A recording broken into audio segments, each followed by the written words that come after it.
पेड़ की छाया, निस्वार्थ प्रेम की कहानी। किसी गांव में अविनाश नाम का एक बच्चा रहता था। अविनाश ना पढ़ने में अच्छा था, न ही खेल कूद में। वो एक अंतर्मुखी लड़का था, इसलिए उसके ना गांव में कोई मित्र थे, ना ही स्कूल में। जब इंसानों को इंसान दोस्त नहीं मिलते हैं तो वह या तो निर्जीव वस्तुओं से दोस्ती कर लेता है, या तो पशु पक्षी या पेड़ों से। अविनाश के घर के सामने एक आम का पेड़ था। अविनाश अपना खाली समय इस आम के पेड़ की छाया में बिताने लगा। अविनाश या तो स्कूल में होता था या तो इस पेड़ के पास। पेड़ के साथ खेलता था, उस पर चढ़ता था, वहीं उसकी छाया में आराम करता और वहीं सो जाता था। अविनाश उस पेड़ को इतना पसंद करता था कि वह अपने मन की सारी बातें उस पेड़ को बताने लगा था। एक दिन चमत्कार हुआ। जब अविनाश अपने मन की बातें उस पेड़ को बता रहा था, तब अचानक वह पेड़ बोल पड़ा। अविनाश की खुशी का कोई ठिकाना नहीं रहा, क्योंकि अब ना उसे कोई सुनने वाला मिल गया था, साथ ही साथ कोई ऐसा भी जो उससे बातें करे। पेड़ ने बताया कि अविनाश की इतनी घनिष्ठ मित्रता देख वो अपने आप को रोक नहीं पाया और उसे मजबूरन बोलना पड़ा। लेकिन वो अविनाश जैसे दोस्त को पाकर बेहद खुश था। पेड़ को भी अविनाश की आदत हो गई थी। पेड़ अविनाश को एक दोस्त की तरह, एक बेटे की तरह दिखने लगा था। उसकी फिक्र करने लगा। अविनाश की खुशी में खुश और उसके दुख में दुखी रहने लगा। इंसानों की फितरत है, वह समय के साथ बदल जाया करते हैं। समय बदला, अविनाश की उम्र बढ़ी। अब वह कॉलेज जाने लगा। उसने इस पेड़ के पास आना बंद कर दिया। बेचारा पेड़ अविनाश को याद कर काफी दुखी रहने लगा। एक बार अविनाश को अपने पास से गुजरता पेड़ ने उसे आवाज लगाई और अपने पास बुलाया।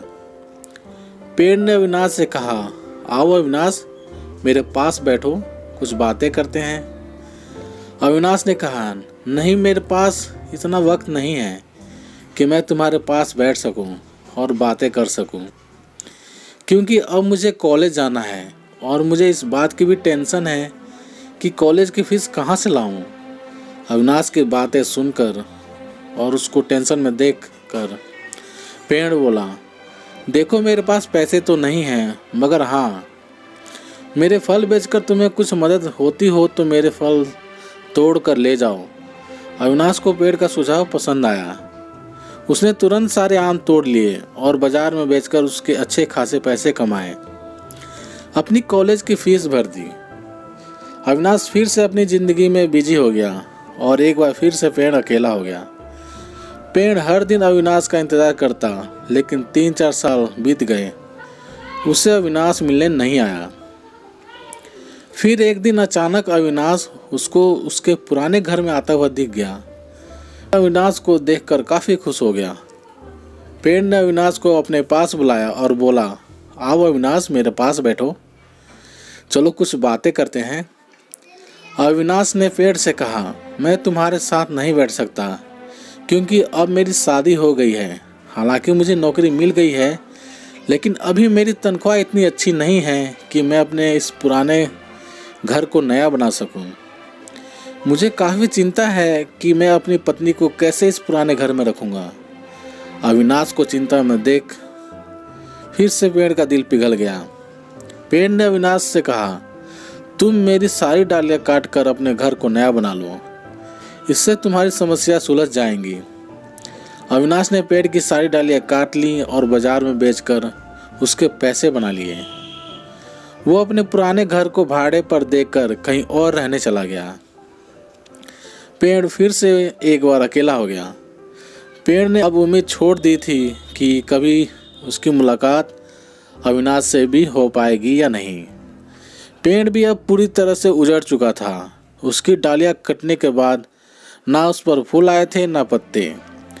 20 साल बीत चुके थे। फिर एक दिन पेड़ ने एक झुके हुए लकड़ी के सहारे चलते हुए एक बूढ़े आदमी को अपने पास आते देखा। पेड़ ने ध्यान से देखा और उस आदमी को पहचान लिया। वह कोई और नहीं, अविनाश था।